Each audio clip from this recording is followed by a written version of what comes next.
Beverly Reynolds, and I'm the owner and designer of H&T Design Media. Now, in today's episode, we want to talk about the top 10 tips for classroom training. Coming right back at you guys.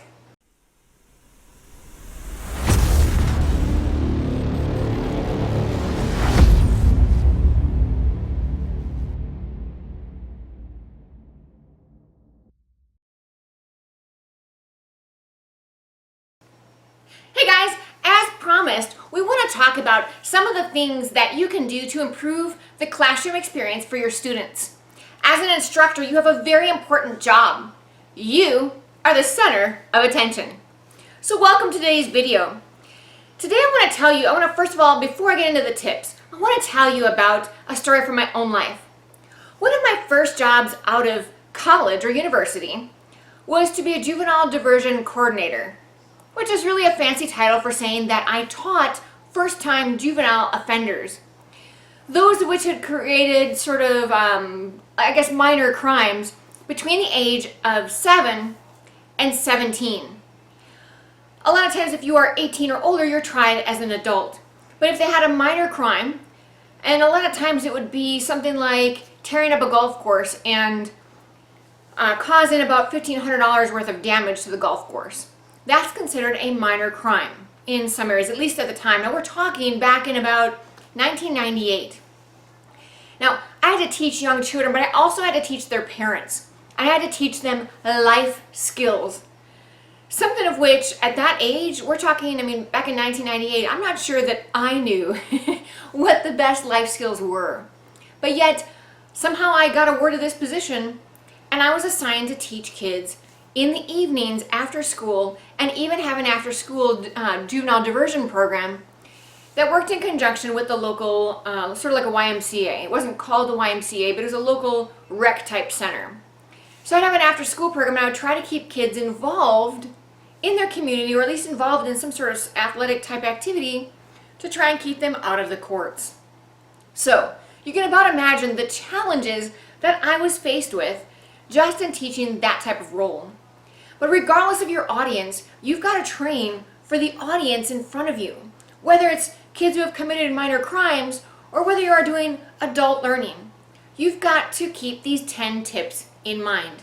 So let's get to the actual tips. Number 1, be sure that you are prepared. Know what you're going to teach. So if you have a weekly class or something that meets fairly frequently, you want to make sure that from class to class, your content is building one topic upon the other.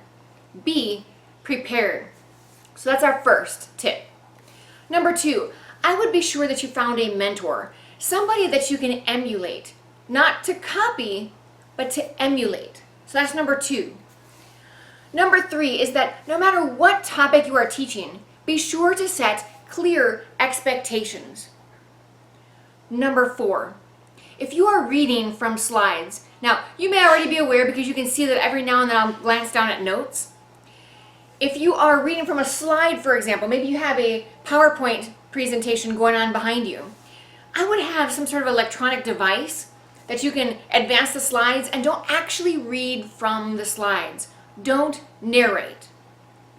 Number 4, do not narrate or read directly from the slides. Use the slides as sort of a paraphrase of what you are talking about. Number 5, be engaged with your students. Have some camaraderie. Make a connection. One of my first jobs out of school after I taught at the juvenile diversion program, I taught computer learning classes to adult learners.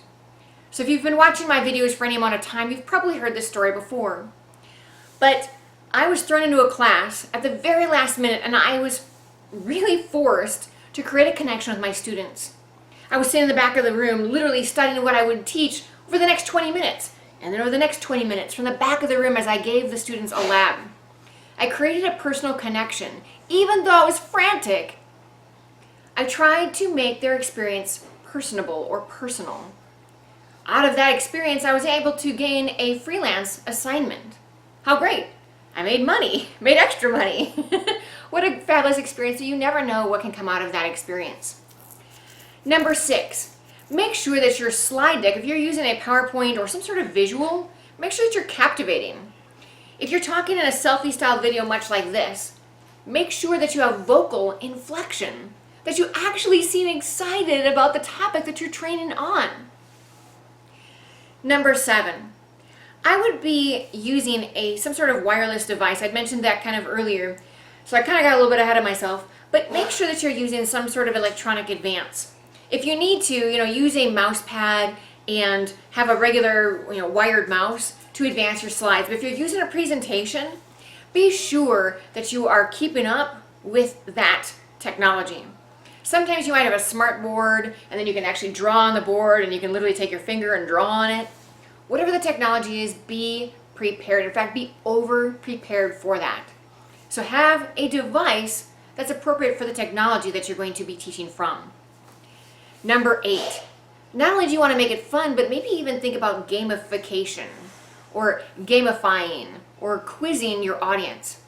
Make sure that they're awake. The advantage to classroom teaching is that you can look your students in the eyes and you can gauge their response. And you can, of course, also see if they're sleeping through your presentation. So keep it interesting by throwing something different. Throw them a curveball. Throw them something that they're not expecting. Speaking of things that they're not expecting, number 9, incentivize. A lot of instructors that I have known and that I've even emulated in my past is to have snacks available. Keep them engaged by feeding their soul, their mind, and their body. But you might also throw prizes out at them as well. Which brings me to number 10. Make sure that you are summarizing your presentation at the very end. Bring it all together. Tell them what you taught them. So here, I'm going to practice what I preach. I'm going to go through these very quickly one more time. Starting with number 1, be prepared. Number 2, find a mentor.